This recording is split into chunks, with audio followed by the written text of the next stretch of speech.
I'd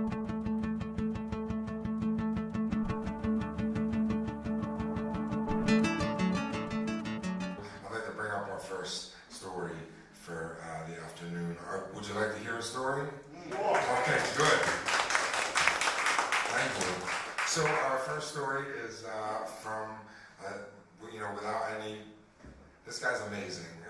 He's a cabaret singer, and he's a very strong personality. I'm very excited to hear his story, and I know you will be too. Please welcome Frans Bloem. Come on.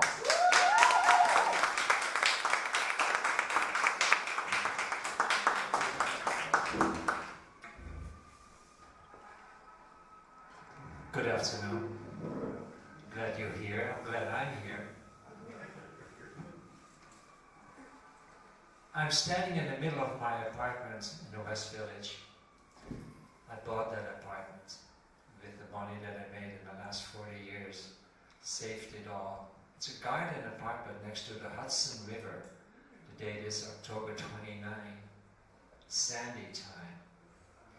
Standing in the middle of my hallway, I hand on one side and to the other side, and I see the water coming in on both sides. Dirty water. It's 9 o'clock. The lights are out. I'm all by myself. I roll up the carpets and slap them on the table and slap them on the piano that I have, another carpet, and try to save some things. The water is coming higher, rising, and I hear neighbors running around outside, and maintenance men are coming, and they say, "Get out, you have to evacuate." I don't want to leave a sinking ship. I look at my possessions, my Buddhas, my Tankas, everything that I've collected over the last 40 years that are in my house, and I'm leaving. I wait out. And I go to my bicycle and I go midtown to 37th Street to my friend Dennis' apartment. He receives me with an open heart. It's kind of bicycling through the darkness of the night. There's no lights. Lights are out. It's a little rainy. And I go to Dennis's apartment and take a shower. And I put warm clothes on and I want to go to bed, and I just realized I left my laptop on the couch. Dennis says, "You ought to go back and get that laptop." "Oh, Dennis, please don't say that." But he is wise, and I go all the way back on my Dutch bicycle through the eeriness of New York City. It's amazing. It's like a war zone or something from a movie, and I'm my own actor in my movie, and I go back to the West Village, to my flooded apartment. The water has receded, but I see all kinds of boxes and things, and my rollerblades and all kinds of things in that apartment. They opened my door and they looted my apartment, but my laptop is right there on the couch. Shit, they forgot the laptop. Now, who did that? That is Diego, one of the maintenance. No, it can't be him. He's always so nice to me. No, it can't be. I don't know who it is. But I go back on my bicycle for the third time, and I go back in the darkness of New York City, completely dark. No cars. I'm the only one. Go back to 30s, and I fall asleep next to Dennis. The next morning, I go back to my West Village apartment. The neighbors are all over the place, and there's 20 other apartments that are flooded. I go in mine, and I realize it was not looted. The doors of my closet had opened up, and things had been floating all over the place.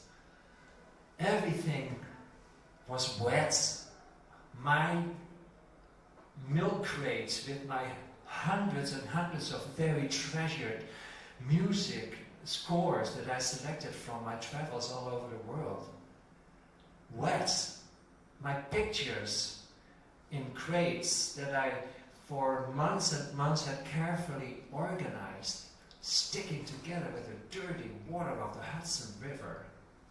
Soaking wet, sticking together. My whole past, my videos of all my shows, my awards, everything is gone. My Tankas are still there, my Buddhas are there. I remember one time, 40 years ago, I just came to America. I hitchhiked around the country, and I ended up in Texas. And I had my backpack and my dreams still with me at that moment, in the middle of the night, at 4 o'clock, on the side road. I'm standing there. A truck had taken me for 3-4 hours, and the truck driver put me in the back cabin so I could sleep, and then suddenly he parked a car on the side of that highway, and he said, "Get out," and I got out, and he drove off with everything that I have. Everything that I have. My whole possessions. I'm a new person in America. I just come there. And I stood there between heaven and earth, and between past and present. And I put my hands to my heart, and I said, "Yafata!" And I started a new moment in my life. And now too, I stood again in my apartment, and I knew that I started a new moment in my life. Thank you.